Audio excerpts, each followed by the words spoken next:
These interactions are interconnected.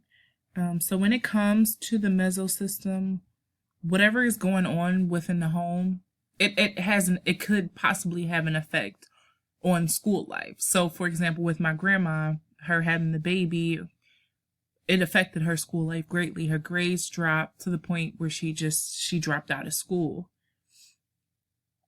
Moving to the next one, exosystem are the settings in which people live. Um, they're not necessarily an active participant, but it still has an effect on them. So, for example, the poverty that was going on, my grandma she had no control over that. She was only 16. There was really not much she can do, but it did affect her. Hence, like the 3-bedroom home and multiple individuals living there just for them to try to save some type of money. The last system that is involved in ecological theory is macrosystem, and that is the cultural environment that a person lives in.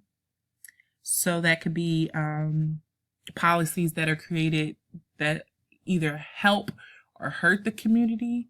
So when I'm trying to think back to our conversation and how she mentioned in the 60s about how everything, you went to Black-owned stores. So there were policies, like there was Jim Crow going on that prevented people from venturing out to different neighborhoods. And if you did, you had to be very cautious. Also with ecological theory, in order for a child to develop healthy, it has to start from birth. If the child doesn't get what they initially need from birth, it could have effects later on. In my grandmother's case, from what she told me, from the moment she was born, she came from a loving home. My gran was very supportive. She started off being a single mom herself, trying to take care of her and my grandmother and my aunt. So I don't know if necessarily there was any issues during her initial development. As far as like to continue on with ecological theory, well-being is based on how a person views their environment and experiences. So if a person has a negative view about the environment that they grew in or the experience that they went through, it could affect how they progressed as adults. So for my grandmother, once again, the environment that she was in, it was not, to my understanding, as it was told to me, it wasn't a negative environment, and she was able to be a kid with the exception of, becoming a teen mother. But even then, she was able to be a typical teen because she was able to hang out with her friends. She was able to socialize, which is some things that parents today don't really do. It's kind of like, hey, this is your child, this is your responsibility. But my gram, they didn't put that added pressure or that added responsibility on her, and that did have an effect on her in her later life. Ecological theory also involves interdependence with the environment. If a child grows up in an environment that is supportive without any roadblocks during their initial growth, that child has the potential to grow up less stressed with more opportunities for learning. I took that quote from the Brain Hero video that we had to watch a couple weeks ago because it really stood out to me. And it stood out because if a child grows up in an environment that is supportive, they're able to contribute back into the system in a healthy way and not a negative way. Unfortunately, with talking to my grandmother, she doesn't feel like she really contributed anything back.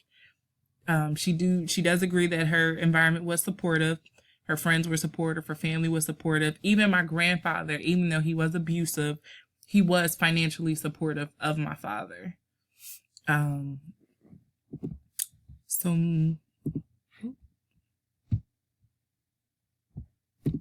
Okay, there we go. So, also with ecological theory, early disturbances in a child's environment can affect them in both a positive and a negative way. The goal is that we're able to adapt to change in our environment, and that that change can be negative or positive. If it's negative, then we're supposed to develop coping skills that allow us to get over that crisis or that negative event. A lot of times people don't have those skills, such as I can say from my interview with my grandma, she did have the coping skills to get over the initial shock of finding out she was a teen mom, trying to secure a life for my father, even though it wasn't the most conventional way and there were some issues along the way and she did have a lot of help. Eventually, she did get to where she needed to be. Some limitations with ecological theory that I found just from reading and the research and stuff, there's not enough focus on biological aspect of a person's life. So that puts the responsibility back on whoever is doing an assessment with a client, that they make sure to include the biological aspect. Ecological theory is very broad and it's difficult to test behavior. Also, there are different interpretations due to ecological theory having such a broad meaning. And these are the references. These are the places that I pulled the information from. What I can say from this whole process with my grandma, it really helped me to understand her a little bit better.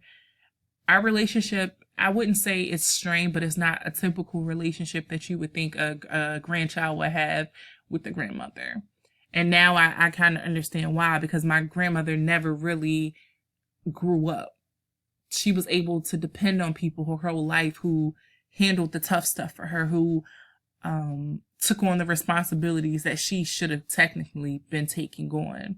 And I think because of that, her relationship with her grandkids, with her children, with even her siblings is not conventional at all. And it helps me it sheds a little bit more light as to why that is. So I'm glad that we got the chance to do this, because it opened my eyes to a lot of things, and now I see her in a different light and I understand her better. So I cannot wait to look at all these other videos. I'm really excited. We're in the final stretch. Let's finish strong.